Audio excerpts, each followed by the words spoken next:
morning, everyone. I'd like to start this session. My name is Aisha Abdallah. I'm the moderator for this session, which is called Towards Inclusivity, Dispute Resolution for SMEs. I am the representative for the Kenya National Chamber of Commerce to the Nairobi Center for International Arbitration. And this is a joint webinar by KNCCI and the NCIA. I would have liked to welcome today Professor Njoroge, who's chair of the KNCCI Dispute Resolution Committee. I think there may be an issue with him joining us. He was going to make some opening remarks, but I think for the sake of time, we should proceed.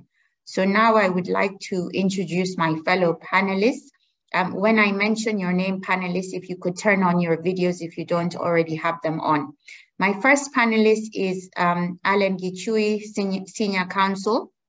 Most of you will know him because he's our former Law Society of Kenya president. Alan is a very well-respected senior litigator and chartered arbitrator. He is the head of the subcommittee that drafted Kenya's court-mandated mediation rules in 2020, and he is a co-convener who drafted the updated CIR Kenya rules. Thank you, Alan. And then we have Mr. Kenneth Miriti. Kenneth is a banker in arbitration specializing in commercial and financial disputes. He is a member of KNCCI, the CIR, and the Chartered Institute of Bankers. Kenneth is a consultant to SMEs on imports and exports. Then I have Professor Akech. I actually haven't seen Professor Akech on the call, but I will just give an intro on the basis that he will hopefully be joining us during the session. The Professor Akech has a PhD in law. He's an alumnus of New York University, Cambridge University, and the University of Nairobi. He has his own law firm specializing in international trade law. Professor Akech is a fellow of CIR. He's a member of KNCCI and the American Chamber of Commerce, and he'll be speaking to us later about international trade. And last but not least is Lawrence Muiruri. Lawrence, if you could turn on your video, please. Lawrence is our registrar and CEO of the Nairobi Center for International Arbitration. He's a seasoned arbitrator and mediator. He's a member of the International Council of the Committee of Arbitration and represents Kenya at 2 UNCITRAL working groups, number 2 and number 3. He's also a certified public secretary. As our registrar, Lawrence is responsible for case management, the administration of our list of panelists, and capacity development. Welcome, panelists. Now I would like to invite Alan, please, Gichui, to give us his thoughts on the various forms of alternative dispute resolution and how these can benefit SMEs. Alan, you have 10 minutes, please. Thank you. Thank you very much, Aisha. Just one correction. The court-mandated mediation rules were drafted in the year 2005, and they took about 10 years before they came to fruition. So let me start by talking about what ADR is, alternative dispute resolution. Basically, when parties have a dispute and they want to settle it outside the court framework, you can choose and adopt any more forms of dispute resolution. And the traditional ones have always been negotiation, mediation, and arbitration. Those are the main ones. We also have others like adjudication, which are particularly common in the construction industry. But I will confine myself to mediation and arbitration as the most popular ones. Inserting something that was not there. Please, can I ask you to mute yourself unless you're Alan? Thank you. All right, thank you, Aisha. So now let me start with mediation. Now, for many of you, I'm sure you're familiar or you've heard about mediation. And basically what mediation is all about is a dispute settled by a neutral, impartial third party who will bring in the two disputants who have a dispute together. Now, mediation is not arbitration, by the way. Let's make that distinction quite clear. Unlike arbitration, mediation is an informal process. And you can kick off a mediation through various ways. One, you may have it in your agreement. So if you have a contract, and most contracts normally will provide for 3 stages of settlement. Negotiation. If negotiation fails, mediation within a certain timeline to start the mediation process after negotiation, usually 30 days, if your negotiations fail. And then if mediation fails, you go to arbitration. But when you have the mediation aspect, what normally happens is the courts will always respect your contractual terms and will not allow you to go to court directly without exhausting the clear laid out procedures for settlement. Now, when it comes to mediation, how do you go about it? It's simple. If you have an agreement, you will then agree on appointment of a mediator. And to choose a mediator, one of the most important factors you must bear in mind is that you must choose a qualified and an accredited mediator. By qualified and accredited, you mean we need one mediator who could be appointed by an institution like the Nairobi Center for International Arbitration, or from a selection of mediators, which you can get from the court, which has accredited mediators. Why is it important to have an accredited mediator? Because he's experienced, or she is experienced and well-versed in how to conduct a mediation in an impartial, neutral, and professional way. If you get a person who is inexperienced, then you will have a problem in not mediating the dispute professionally. Now, if you, for example, decide that, look, we will go by way of mediation through the Nairobi Center for International Arbitration, then what will happen is that you have to pay an administrative fee. I believe it's 1,000 shillings. And once a mediator is appointed, there are various stages. You can look at the rules. The center has got very elaborate rules that are simple to read and you can follow. And once the mediator is appointed, he will invite the parties for a meeting. He will set out at the preliminary stage the terms of reference. His costs are always a minimum of 5,000 shillings per hour and prorated for any subsequent hour afterwards. Now, mediations are time sensitive. You should complete within 3 months under the NCI rules. On the other hand, for example, you may have a dispute that goes to court. And then the court will screen your dispute. For example, you have a breach of contract, which is normally a ripe case for mediation. Then the court on its own motion can actually decide and determine that this dispute should be determined by mediation and will order the parties to go to court-mandated mediation. And once that happens, you have no option but to participate in it. Now, the beauty about mediation is this. Whatever happens in mediation is private and confidential. Once the mediation takes place, whatever proceedings or anything said there will not be adduced in evidence subsequently in any court. You cannot, for example, insist that whatever was said in terms of you apply for proceedings from what happened in mediation to be used in court. No. The mediator's role is really to bring you people together, try to bring consensus once he identifies the issues at hand.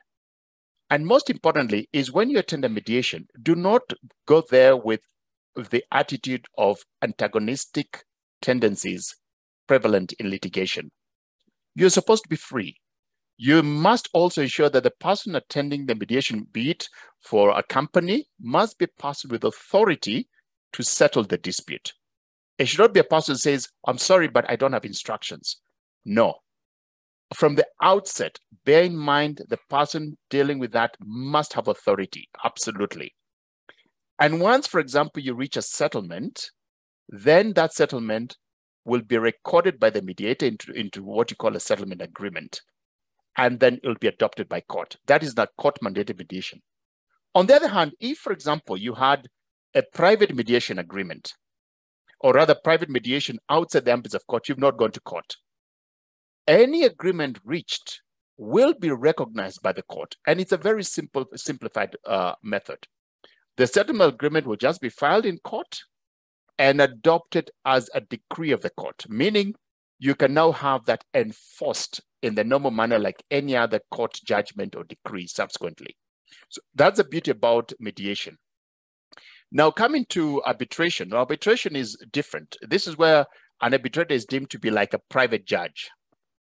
And you can have, as I said earlier, you can have a contract setting out the qualifications of the arbitrator. And bear in mind the following. It is advisable in disputes that are not complex to always provide for one arbitrator. Never pick three, because then it will be extremely expensive. I'll give you a perspective. If you have a tribunal of 3 arbitrators and it's a complex dispute, and you pick seasoned arbitrators who are fellows, chartered arbitrators, those are the highest ranked, then the average cost per arbitrator per hour will be a minimum of 20,000 shillings. The chairman charges a premium of 5,000 over and above that. So you can imagine now you're going to pay about 70,000 shillings in total per hour. And some of these arbitrations can last a few hundred hours, depending with the complexity. So always bear in mind, what do you want to achieve? So how do you go about, for example, picking an arbitrator? If the contract is silent on the qualifications and if your parties do not agree, then you can either go to the Nairobi Center for International Arbitration to appoint an arbitrator by consent, or maybe your contract provides that the arbitrator can be appointed by the Nairobi Center for International Arbitration. And then once you pay the appointment fee, then an arbitrator will be appointed. On the other hand, your contract may also provide for the arbitrator to be appointed, for example, by the Chartered Institute for Arbitrators. And there, once you pay the appointment fee, an arbitrator will be appointed. And also it depends with, for example, the complexity or the value of the claim. For instance, if it's a simple claim of 10 million shillings and below, we have different types of arbitrators in terms of expertise. We have an associate, that's the entry level. We have, then of course, we have a member, then fellow, then chartered. The higher you go, the more expensive it becomes. So if you go, for example, with an arbitrator in the junior ranks, the cost may range from 12 to 15,000 shillings per hour. Now, how long does it take to conduct an arbitration? It really depends with the parties. For instance, under the Chartered Institute of Arbitration rules, we have a fast-track procedure for any claim bill up to 10 million shillings maximum. And if you agree to go through the fast-track method, then your dispute will be determined within 60 days. And for it to be determined within 60 days is just documents only. You file submissions, and within 1 month of the close of the hearings, the arbitrator renders a ruling. The beauty about an award is that it will be enforced by the court. And to do that, there are two options. One, a party can sorry, Alan, we might be able to come back to you to finish this, but we've actually run out of time. If you don't mind, we'll proceed, and I hope we'll be able to come back to you towards the end of the session. No problem. Thank you so much. For the attendees, please, we will reserve all our questions until the end of the presentations. There are 4 presentations. And any questions you want to pose, you can put onto the general chat. I'll go through them and take the panelists through. We'll have about 15 to 20 minutes at the end for Q&A and some closing remarks. Now I would like to invite Kenneth Miriti, please, to share some slides that he's presented on negotiation and incorporation of arbitration clauses in commercial agreements. Thank you, Kenneth.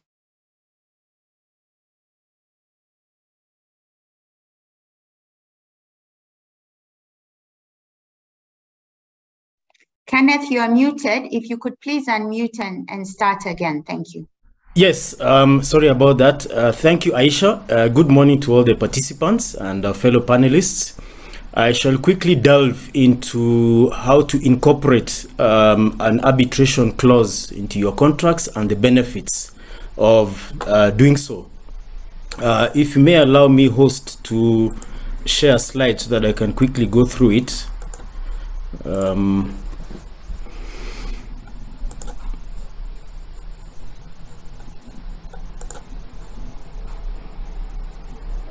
Screen sharing is disabled.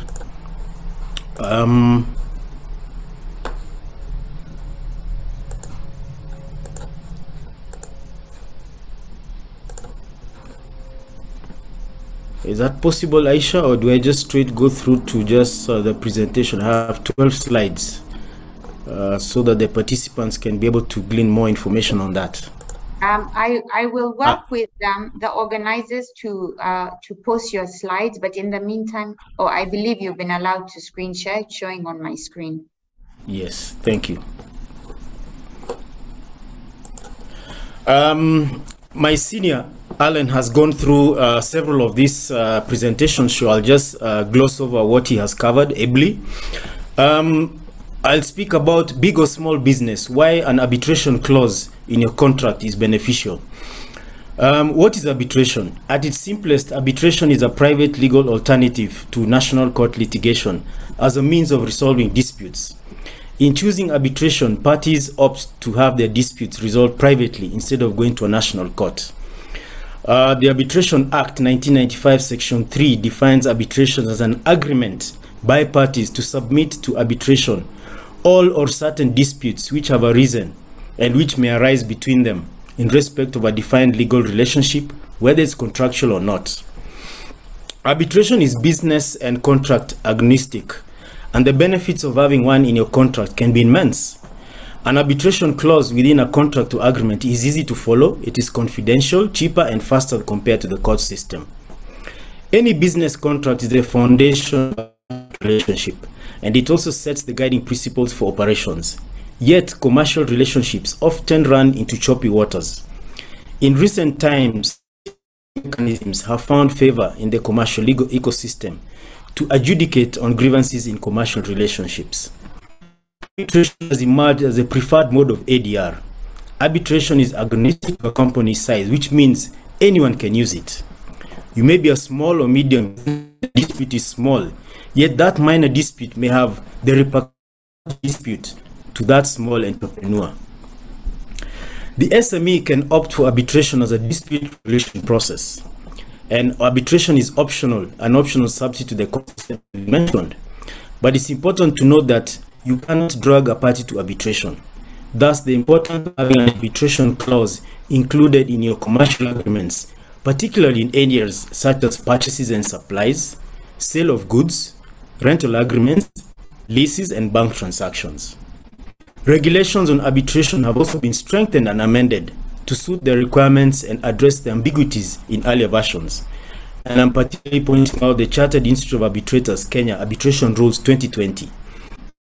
Arbitration has become an important aspect for entrepreneurs, and it is now vital to have an arbitration clause in your contracts and agreements in order to make life easier and more predictable for your business. An arbitration clause, as I've said before, within a commercial contract allows disputing parties to resolve their disputes through arbitrators in a time-bound and cost-effective manner without having to resolve drawn litigation. Arbitration finds favor because arbitration laws allow a lot of independence to the parties to the contract through the concept of party autonomy. If there is an arbitration contract, there must be clarity on the jurisdiction under which law it is to be governed, and if parties write vague clauses, then it may be subject to endless interpretations and more conflict regarding which contract, which law, which jurisdiction court should be approached. Let me give a practical example. You have a situation where one party is from Kenya and the other from China, say you're an importer, and the seat of arbitration is London.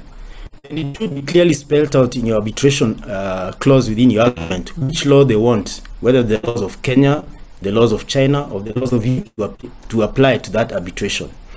In a nutshell, the applicability of law, the seat of arbitration, and the jurisdiction of the respective court should be clearly spelled out in the arbitration agreement. There are key points to keep in mind when putting the arbitration clause in your contract. The primary point of caution is this: do not make the arbitration clause complex. Secondly, have clarity on jurisdiction, as I've mentioned before, and third, it should be inviting.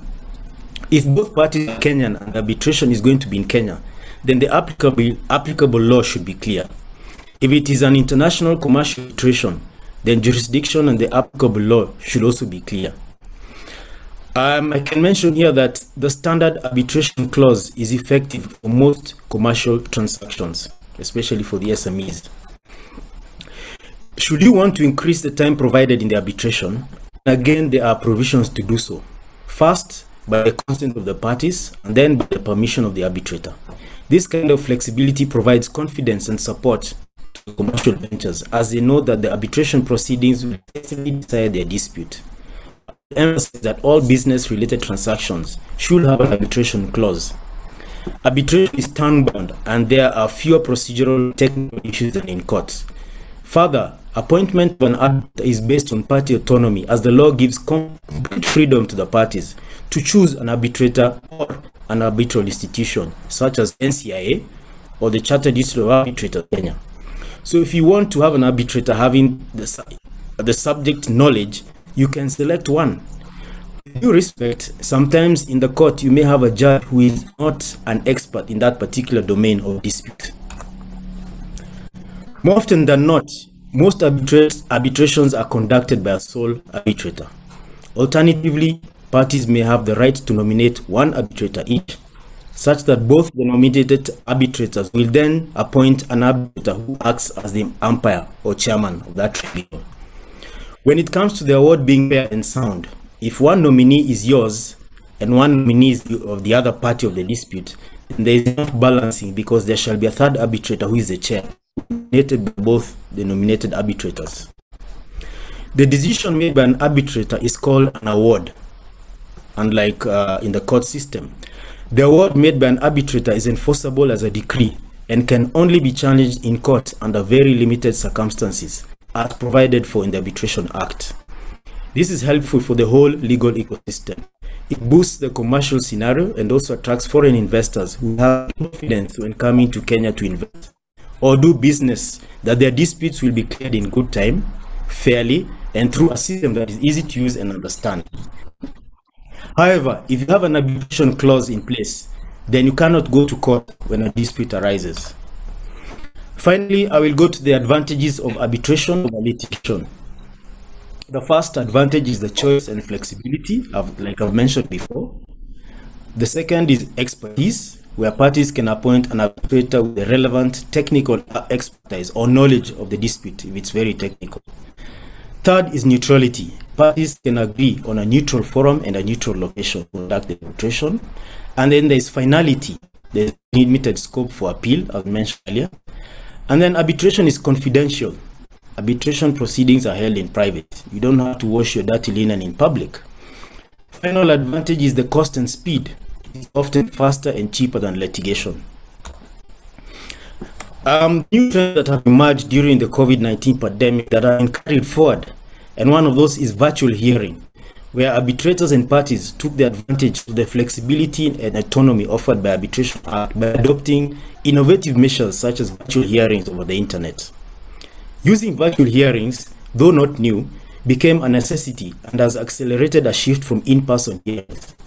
A key question here is, one party objects to arbitration, can the arbitrator compel it to participate in a virtual arbitration?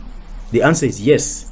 If one party is not giving consent to virtual hearings, or both parties cannot agree to a common procedure with regards to hearing, then the arbitrator under the Arbitration Act has wide discretion to pass procedural orders and compel parties to attend virtual hearings.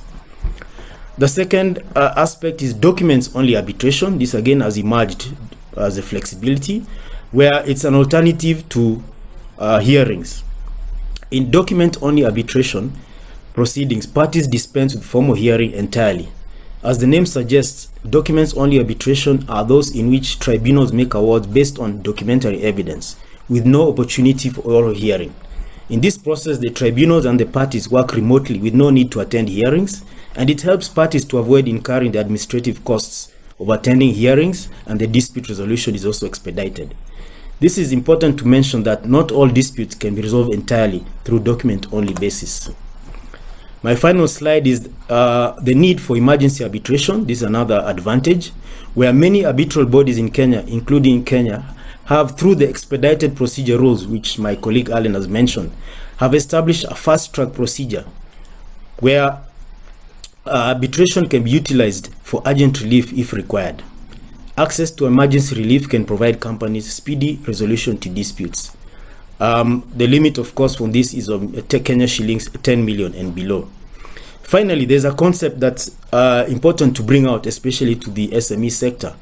This is called self-representation. In arbitration, it is possible and increasingly common for a party to represent themselves in arbitration proceedings. This is more appropriate when you have first-hand knowledge of the issue, which is common with most SME disputes, or technical expert knowledge is not required, or the dispute is not complex. It saves the overall cost of the arbitration by avoiding hefty legal fees. Thank you so much for that. Thank you very much, Kenneth, and I hope you will be able to make your slides available to attendees in case they want to go over any of the points the good points you've made. Now, yes. I would like to turn to Professor Ketch, please, and invite him to present to us on approaches to dispute resolution in international trade. Thank you. Thank you very much, Aisha. Good morning, everyone. I am joining you from a conference in Stellenbosch in South Africa, so I hope you can all hear me. You can hear me, Aisha? Yes, we can hear you very well. Thank you.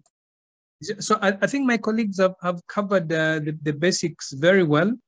But what I thought would be interesting is also just to interest the participants in what is going to be a fascinating trade regime and offers tremendous opportunities, and that is the African Continental Free Trade Area. I'm sure that we've all heard of the AFCFTA. And now that we're talking to SMEs, I think it is important that we try to interest or highlight the advantages of the AFCFTA, particularly for SMEs, and also just highlight what it will do in terms of the resolution of trade disputes. So the African Continental Free Trade Area is a trade regime, and what it is trying to do is to create the largest market in the world by bringing together all the 55 states of all the 55 African states.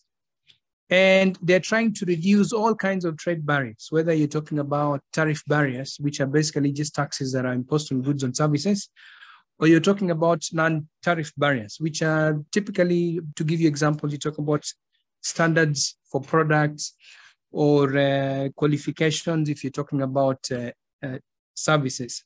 So think about it this way, that small-scale cross-border trade on our continent accounts for some 40% of regional trade. And it therefore provides a tremendous opportunity for SMEs, seeing already as they comprise quite a significant part of the trade that we do in our countries. And one of the biggest opportunities that the trade regime offers is what we call in trade terms market access. Market access in terms of exposing the SMEs to a market of 1.3 billion people across the continent. And trading under the regime will provide open borders, better structured value chains, and that will definitely enhance the growth of the SMEs. And now in terms of what will happen with trade disputes, the AFCFTA is going to, there is an overall agreement, and then there are various protocols to the agreement. And so there's a protocol on the resolution of trade disputes. And the thing that we need to know about trade remedies is that, or dispute settlement, is that they occur at two levels. At the one level, a country may complain that the commitments it has taken on board, that yes, it has liberalized trade, for example, but that the liberalization is causing some suffering to industries. So on that basis, the country will then be able to complain to a dispute settlement mechanism. And the idea is then to seek compensation, but compensation at that level is for the country. It's not for individual traders. So if the participants in a particular industry suffer, in that context, the state is complaining on their behalf, but they are not receiving benefits. So what would likely happen in such a scenario, should it be found that indeed that country is suffering some losses, then the offending country will be required to compensate. Compensate usually in terms of offset. So they'll say, we will give you certain benefits from our trade with you, that kind of arrangement. So that is at one level. At the other level, you have dispute settlement that can benefit individual traders. And this is where the various mechanisms of resolving trade disputes come in. And so from that perspective, and all of these arrangements are things that are being done now. The FCFTA is a trade disputes mechanism, is not yet functional, but it is it's a work in progress. So you will have situations. Aisha, I hope you can hear me. Yes, we can hear you. We can, Professor. All right. Thank you. Yeah. One sec. So there are different bodies that have been set at the level of the AFCFTA to settle trade disputes. So at the first level, you'll have a dispute settlement body, and then you'll have an appellate body. So disputes initially go to the dispute settlement body, and if somebody wants to appeal, then they can go to the appellate body. And in terms of how those bodies work, of course, they'll take the typical forms of dispute settlement. They can be litigation, there can be mediation, and then there is arbitration, as our colleagues have highlighted. So what is going to happen in the context of the AFCFTA is that they've set up this dispute settlement mechanism, and what is going to happen is that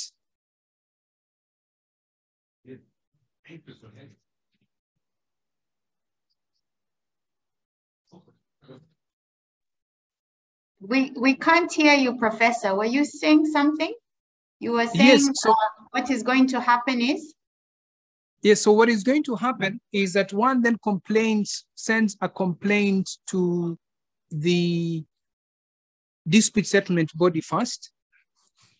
And that dispute settlement body comprises representatives of the state parties. So for example, Kenya is going to send its representatives to the DSB. And those representatives are likely to be arbitrators, for example, that are nominated by the member states. So whenever disputes arises, then they constitute a dispute panel.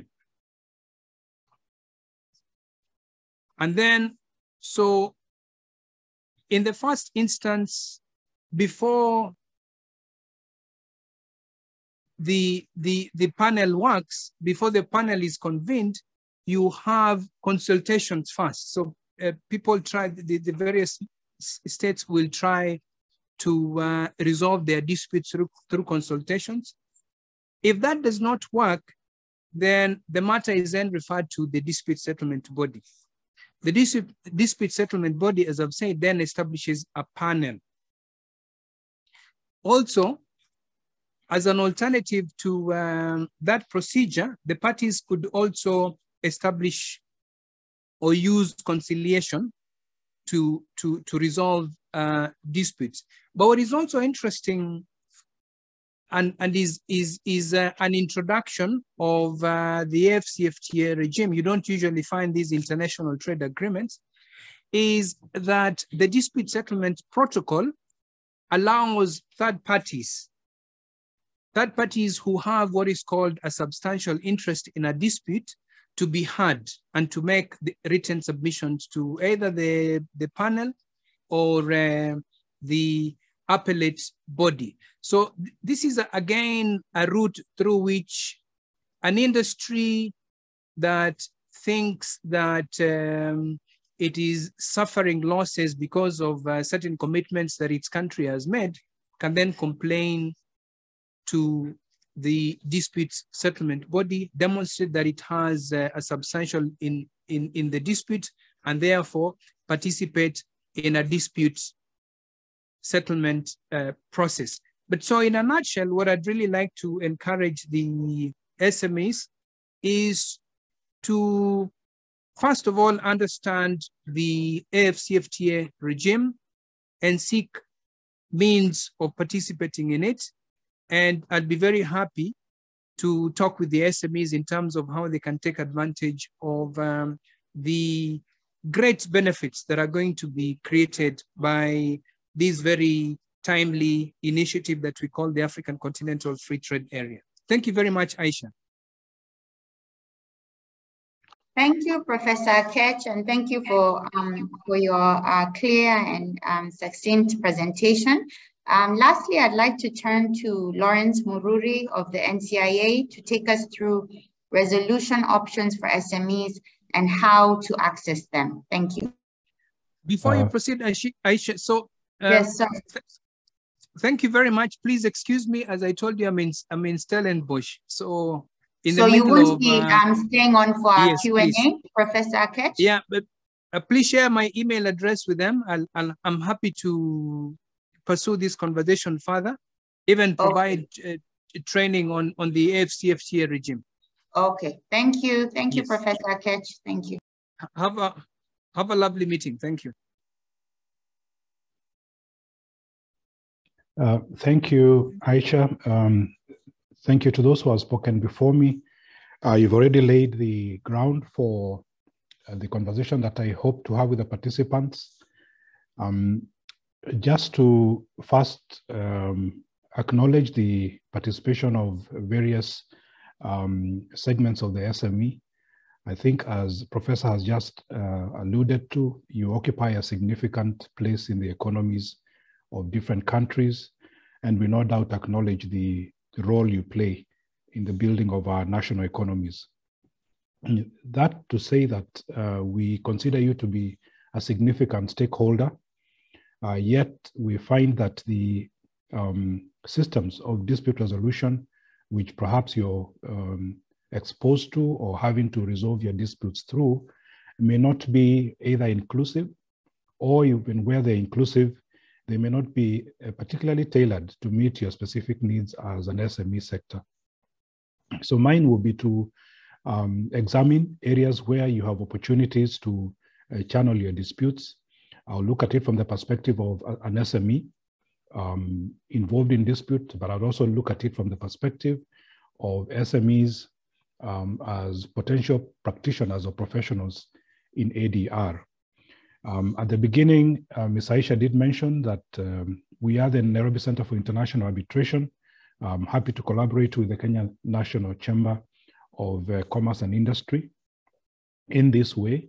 One, because we have, as I have mentioned, recognize the significance of your contribution to the economy and the fact that it is good for us to engage with you to provide custom-made, tailor-made solutions for disputes. When we interact with your sector, one of the conversations we've at least had repeatedly is that a lot of SMEs either do not pursue the path of resolving their disputes because they do not consider it worthwhile to go through either the court system, or maybe the investment in it is not as justifiable to pursue even what may be justifiable causes, and especially when you cross borders. As the name suggests, we are international, but also we cater for domestic and national transactions.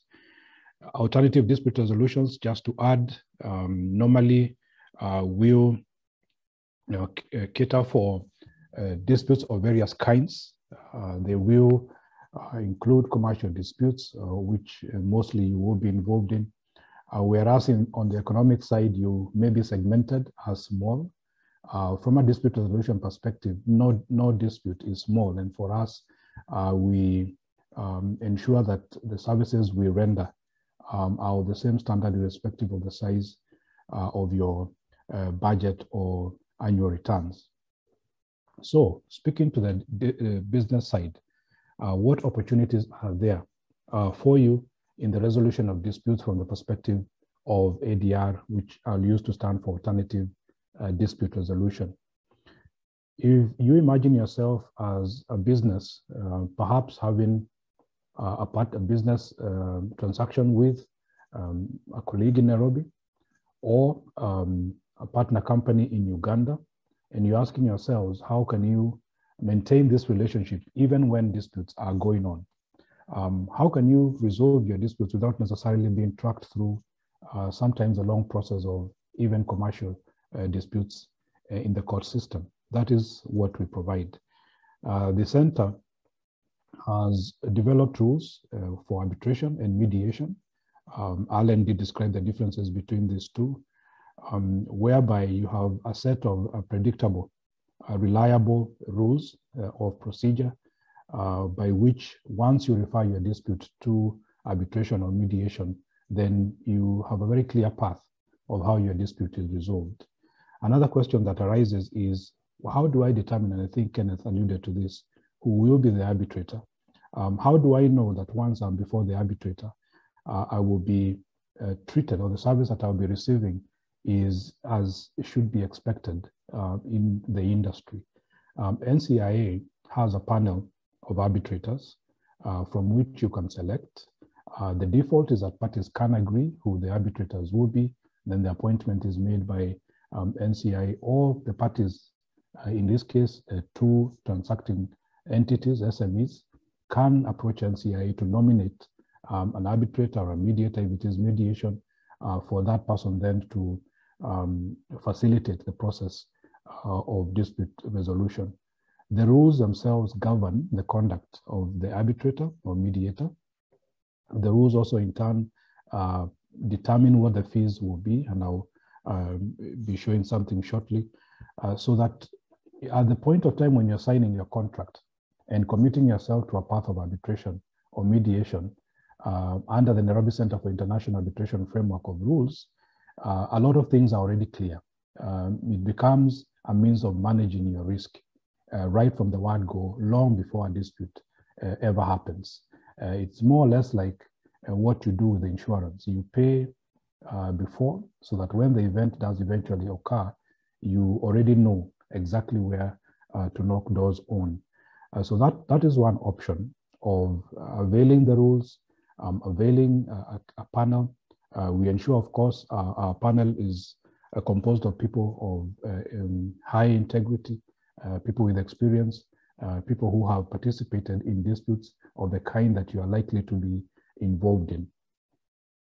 Then there's also the aspect, and before I get to the side of participation in this process, maybe let me show a screen here of the website and what is available already at the click of your button. So please, if you could share the screen of our website.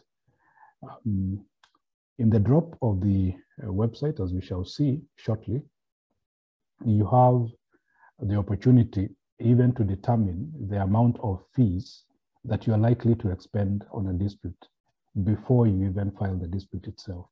So we have provided a fee calculator whereby you insert the value of the case depending on whether it is international or domestic, if it is mediation or arbitration, And just by filling in the figures there, you're able to determine how much you spend on administration of the dispute.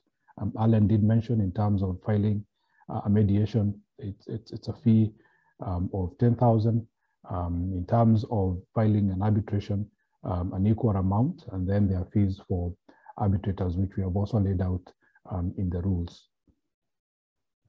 How does it help for us to be involved in the process?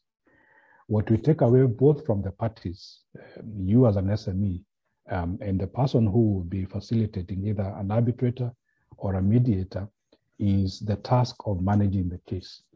And we find this to be very important because even as you would imagine when you go to court, a lot of work happens behind the scenes. So the registry work, that is devoted, in the case of ADR, to the center. The issue of payment of fees, agreement of how much is to be paid to the arbitrator or mediator, we handle that because fees are paid to the center and then channeled to the arbitrator or mediator.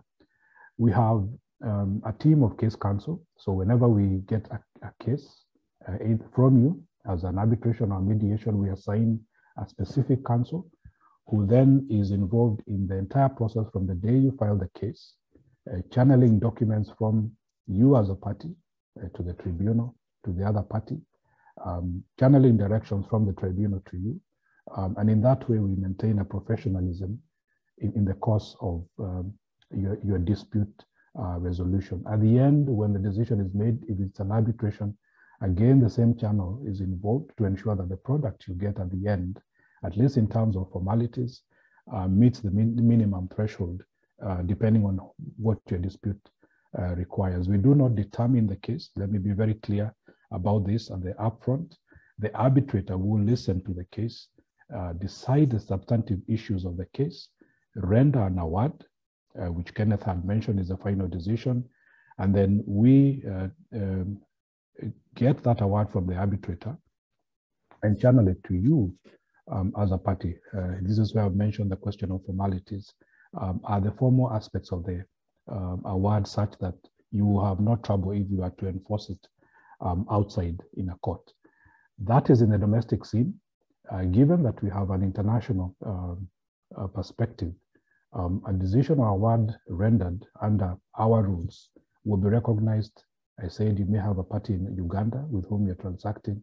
That award can be enforced, of course, within the legal framework of the international law in Uganda or any other place where the assets of your counterparty in the transaction is. So we bring on board a level of professionalism. We bring on board the aspect of administration and management of the case, which then frees you to focus on the real issues in the dispute, allows the arbitrator or mediator also to focus specifically on the issues which he's been asked to ask, not necessarily following up on his fees or following parties to file documents. That's a work of the case management department which we have.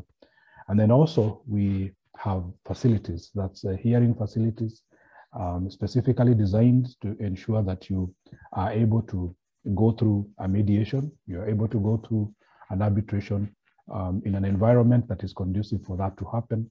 That is in our main office of the Cooperative Bank House in Nairobi on the 8th and 7th floor, of which we welcome you even to pay us a visit just to see what we provide. We are able to provide virtual services so that you can participate in proceedings, whether back home or even outside of the country, and still be able to participate in a proceeding where you are using our virtual proceeding services. If I turn to the involvement of you as an SME practitioner, also getting involved in the actual process of dispute resolution, I think there was, Kenneth did point out, the uniqueness of the industry equips some of you with a knowledge that perhaps may not be available, for instance, to a judge in a court. The skill that you acquire, if you were to add to that capacity development in dispute resolution, you would become therefore an asset available again to the industry, the SME sector and broader, whereby you yourself equipped, accredited, certified, can become a practitioner and empaneled, for instance, in the Nairobi Center for International Arbitration panel. What does that provide for you? I'll speak of 3 things shortly. One is exposure. You become visible.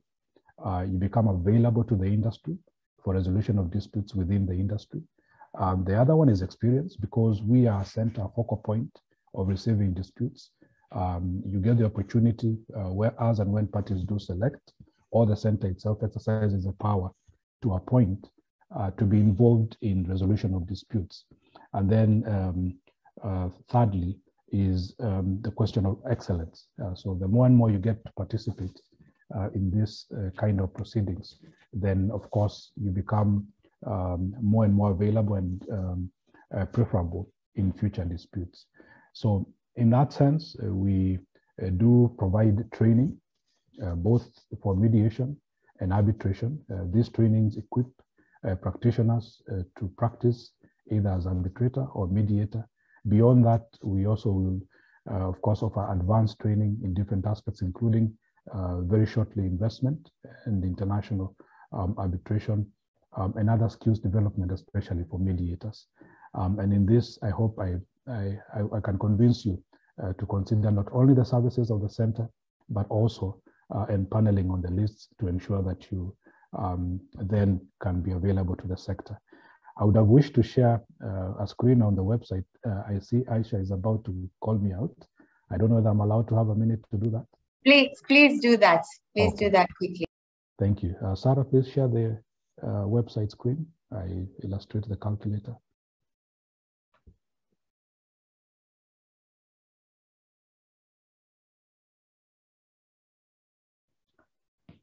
So I mentioned about the fee calculator. If you can click this, Sarah.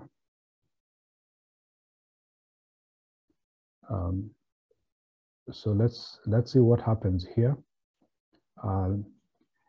Assuming let's go to the international one because it's the one that is based on value.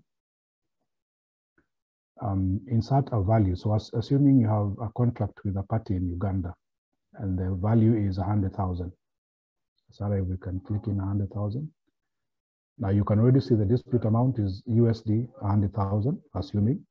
The administration fee is a small fee, very small compared to the value of the dispute, $800. The arbitrator fee, assuming it is one arbitrator, and I think here I could draw in what Alan had mentioned.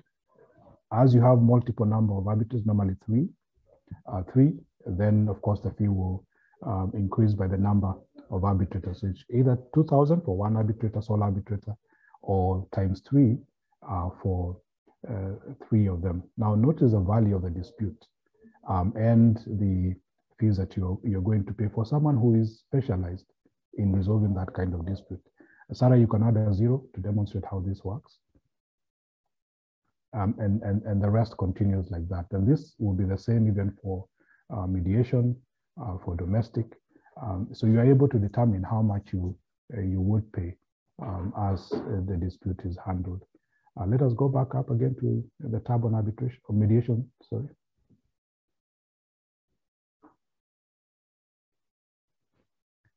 We can go down, yes. Domestic mediation, please.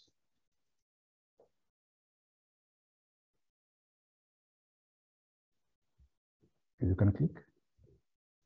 So the registration fee for domestic mediation there is a maximum fee of 10,000. Again, a very small figure, depending, especially seeing it's a maximum figure, irrespective of the value of the dispute. In terms of the mediator fee, it's 5,000, or for time spent below or up to 1 hour. And for a session, which is 1 hour up to 3 hours, is 15,000. So again, here encouraging parties to resolve their disputes as quickly as possible. You are able to manage the fees depending on the speed at which you subject yourselves to agreement. So Alan did allude to, it's not adversarial. It's intended to allow parties to agree amicably with less conflict early. And so in a sense, you're able to manage the fees yourselves as parties, depending on how fast you can get to agreement. Thank you, Chair, for allowing me to spend more time. Thank you so much, Lawrence, and thank you for taking us through some of the fee calculations. So that brings to an end the presentations by my able panelists, and I can now open the floor to our questions. We have a number of questions on the screen. I'll just go through them in order, and I'll direct them to a specific panelist. The first one is, what is the difference between jurisdiction and the seat of arbitration? I believe that was the first one. And I'd like to direct this, please, to Alan. Alan, if you could take that question, please. Thank you. When you're talking about the seat of the arbitration, it's really now, for example, if you have a dispute says that the arbitration will be according to the laws of Kenya, then that seat of arbitration determines the applicable law of Kenya to determine the dispute. So that if you've got two international players, one is in Kenya, one is in Uganda, and the seat is Nairobi, then it's the Kenyan law that will apply. Jurisdiction is basically almost akin to that. It's just the power of the tribunal to be seized of the matter to deal with it. It could be, is there any constraint for the tribunal not to act by virtue of the seat being in another jurisdiction? And it happens, for example, that I have one arbitration I sit upon, and I'm told that the law will be that of Hong Kong. And in that instance, then you'd probably have to get an expert from Hong Kong to determine one particular narrow aspect of the dispute. So all that depends on, for example, how the contract is phrased, that will determine the law applicable and the power for you as an arbitrator to handle the dispute. Thank you for that, Alan. Skipping down to one of the questions below, because one of the other people has left the session. Under what circumstances after an award is given can any of the parties move to court? I would like Kenneth, please, to answer that question. Thank you, Aisha.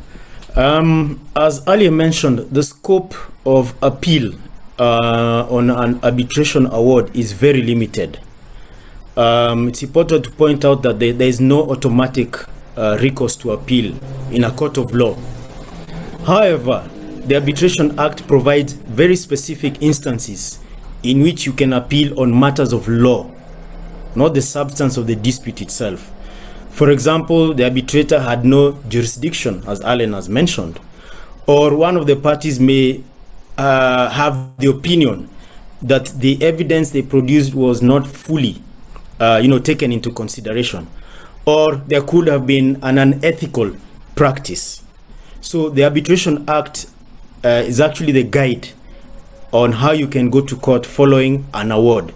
I know there's been a lot of jurisprudence also in this matter, and Lawyer Allen can also touch on that very quickly. In terms of, there's always that, it's gone up to even the Court of Appeal and even the Supreme Court in certain instances on that matter. But I think the best advice I would give parties when there's an arbitration issue is be guided by the Arbitration Act, which clearly spells out how you may or may not go to court. Thank you, Kenneth. I had written down some of my own questions as you are all speaking. And my next question I would like to address to Lawrence, please. We've heard a lot about mediation as an option or arbitration. I think it would be good for you to talk to our audience about how they would go about choosing between mediation and arbitration. Are there any particular factors they should consider? Okay, thank you, Aisha. Of course, there will be factors to consider. Both processes are different. One of the distinction between the two is the outcome. One results in a settlement agreement. The other one results in an award. That being the case, if you're, depending on what the party intends, how they intend to enforce the outcome, the fact that arbitration results in an award, if what you prefer is something that you can enforce directly in court, a decision has been made by an arbitrator, which is final and binding, then that could be one of the things that influence a party's preference for arbitration.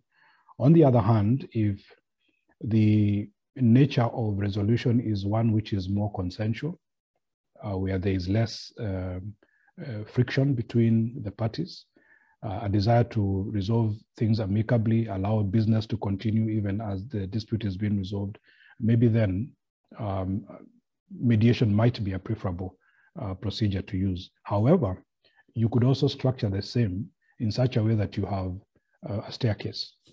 So you could say that you begin with mediation, you give it a time frame. If mediation doesn't work, then you transit into arbitration. That's another option. You could have both of them structured in your agreement, and you could use one as a stepping, if at all it happens, stepping stone to the other, although ideally it should be put there realistically to work.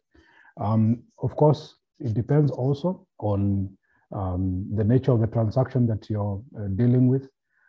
It also involves maybe the question if you are dealing cross-border, that also could affect what process you want to utilize. Depending on the nationality and jurisdictions involved, what are the approaches to mediation in one, approaches to arbitration in the other? Are there different jurisdictions signatory to some of the international instruments that normally affect the question of enforcement? What is the experience of the courts in these different jurisdictions? All to say that you may require legal advice, you may require counsel before deciding on which one to take and which one to opt out for. If you want to mix them again, careful counsel is also required to determine which one you go for. Of course, there's eventually, of course, the issue of costs. Which one is more cost effective? It may not be a straight black and white issue of figures. It might involve even how you manage the dispute itself. Again, I think the overriding issue here is seeking counsel before you determine which one to prefer in which dispute or in which contract from another. Not every contract, even if they are the same, but with different parties, might require a different approach. Thank you, Lawrence. Actually, you stole my next question, because I was going to say that we've been talking about mediation and arbitration as if they're exclusive, and we haven't actually touched on how you can provide for both. Alan, I wanted to ask you, if you have a contract that provides for an escalation clause for dispute, so it requires mediation and then for parties to go for arbitration. What is the remedy for one party when the other party is refusing to follow that process and is refusing to, for example, start with mediation? Can you advise, would they be able to go to court? How would they be able to enforce that escalation clause? Thank you, Aisha. Now, remember, the issue of mediation, negotiation, and mediation is all consensual. And what you must demonstrate is that you have made the attempt, you have reached out to the other party, you have asked to negotiate and they have declined. You go to the next step, you seek to go to mediation, you even go to the point of having a mediator appointed. If the contract, for example, provides for an institutional basis, then you go ahead, for example, to NCIA, pay the appointment fee, and a mediator will be appointed. If the contract is silent, and you do, for example, bring on board a mediator, and the other party still refuses to participate for one reason or another, you can't force that other party.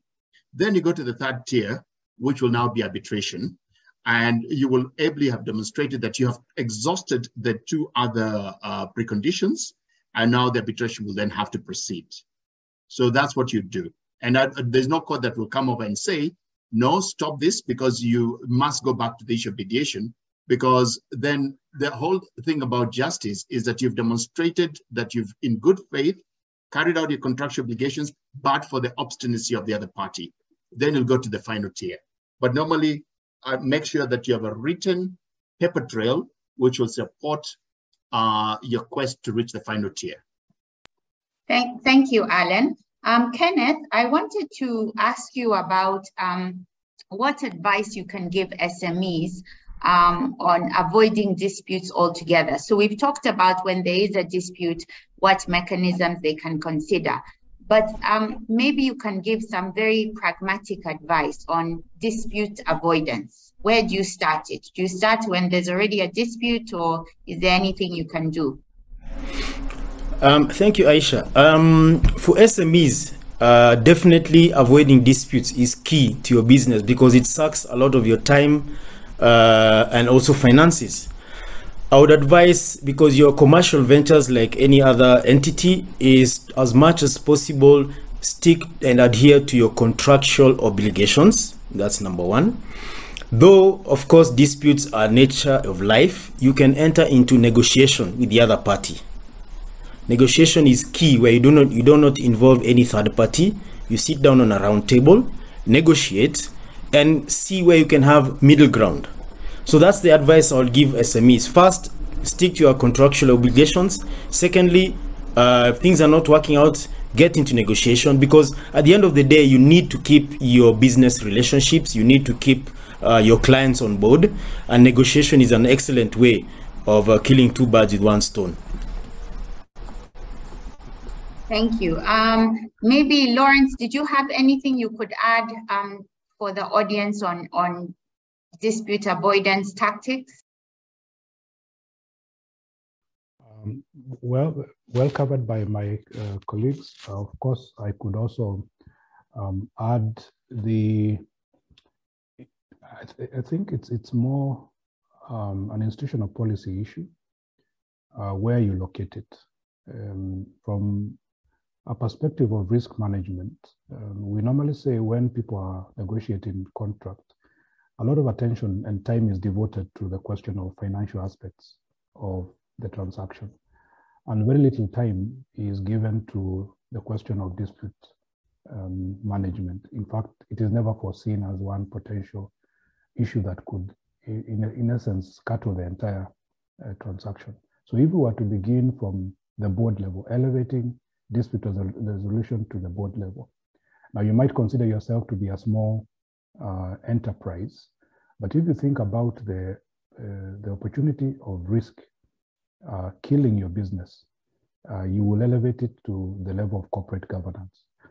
From that perspective, then you maintain a constant check on where potential disputes could arise and what opportunities are available for you to resolve them at what point. So prevention begins first at elevating dispute resolution to the level of board discussion.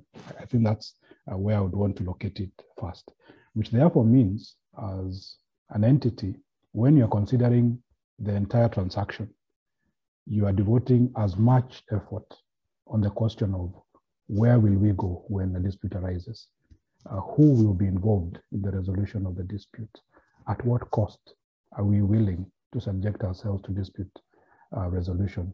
And once you do that, I think what Alan has alluded to is when you're able then to structure early warning methods that warn you in advance of the likelihood of disputes. It's when you're able also to structure management of documents. Kenneth mentioned here document-only arbitration. That can only be effective if you have had an effective process of management of documents long before a dispute ever arises. So it's a mix and match of strategies, but I hope primary amongst them is elevated to the point of corporate governance. Thank you. And now I'm going to ask all of the panelists to give us their top tip. What is your key takeaway for our audience on this topic of dispute resolution for SMEs, starting with Alan, please. Thank you, Aisha. One of the most important things is do not be antagonistic. Mediation and arbitration is all about relationships. And in this particular market, you really want to ensure that there's continuity in business relationships, not just between you and your disputant, but reputation is also at risk. If you become known to be a difficult business player, then everyone will treat you with suspicion. So whenever there's a dispute, do try and settle it amicably, either through negotiation or mediation, because those are the fastest and most cost-effective ways of settling your disputes. Thank you. Thank you, Alan. Kenneth, could you leave us with your top takeaway for the audience? Yes, thank you. Looking at SME sector has unique, challenges and so on and so forth. Like Alan has mentioned, try as much as possible to be less antagonistic. I mentioned earlier, stick to your contractual obligations. However, naturally, an SME has no control in many instances over the performance of the other party they engage with. You could be an SME engaging with a foreign entity. And in that aspect, protect your interests. SMEs need to really protect their interests by embracing ADR and putting arbitration mediation clauses in all their contracts and agreements. Let that be your fallback option, even as you avoid disputes and engage in the first steps of dispute resolution. But take care of your interests and let ADR then be your fallback option. Thank you. Thank you, Kenneth. Lawrence, did you have any parting words of advice? Lawrence, you're on mute. Thank you, Chair. Mine would be to SMEs, disputes are inevitable. Please do not ignore your disputes. In this sense, you have options. Do not say you are too small to pursue a dispute. And we have given you the options. The options is include these clauses, come to us, invest in developing capacity of your institution to be able to access these services, allow us to serve you in this way. No dispute is too small to be resolved. Thank you. And now I would just like to round up and give my closing remarks. Firstly, to thank all of the panelists for their very able and clear presentations and for fielding the questions that were posed to them. I'm happy to say we will be ending on time. So these are some of the key takeaways I had. Starting off with Alan's presentation, he took us through the general principles behind arbitration and mediation and what the differences were. I think the key takeaway I had from Alan's presentation is the fact that you do need good independent legal advice at the contract formation stage on what type of a dispute resolution mechanism or what types of mechanisms you may wish to incorporate. You also need to consider carefully your choice of governing law. What is going to be the seat of arbitration if there's arbitration, because that's a very important factor. It is the courts of the seat that support the arbitration process. And you need to consider things like whether there are any areas that are not subject to arbitration under that particular national law. So these are all very good reasons why you should seek good independent legal advice, and we have very able practitioners. From Kenneth's very good presentation, I like the fact that he talked about trends, the fact that in mediation and arbitration, we are seeing a move with the times, even with our courts. So he talked about ways to minimize costs, for example, having paper-only hearings. The fact that with arbitration, you have the possibility of having an emergency arbitrator appointed very quickly to address an issue. And this is one of the main reasons I see clients rushing to court. They may be happy to arbitrate, but they need a specific protection put in place very quickly. And if they're not finding that available in their contract, you'll often find them still rushing to court. And Kenneth did talk about the advantages of using alternative dispute resolution. So that was very helpful. Thank you, Kenneth. And then Professor Akech sort of, stepped back and gave us a wider context. What is happening across our continent? He mentioned that there are good opportunities for SMEs from the African Free Continental Free Trade Agreement. I think for me, a lot of what he said seemed to relate to the government level, but I think for SMEs, what is important is that they group together and that they lobby as a group, because this is the way I think that they can advance their interests rather than trying to advance your interests as an individual. I think going together as a group of SMEs through Kenya National Chamber of Commerce and other such bodies would be a very good way for them to lobby for whatever interest they feel they need to protect and what they need to get out of these type of agreements. So please, they should do so. And then Lawrence took us through how the NCA is making steps to help SMEs in terms of making their services available at reasonable fees in a transparent manner, and helping people who probably may not be so experienced with disputes, helping them to administer the dispute. And I thought that was very helpful. So all in all, it's been a very good session. I would like to thank Alan. I would like to thank Kenneth, Lawrence, and of course, Professor Ketch, who's not with us. And I hope to see you all again. Thank you so much. And please reach out to the organizers in case you do need access to the slides or any other information from the panelists. Thank you all. Have a good day and goodbye. Thank you too. Thank you.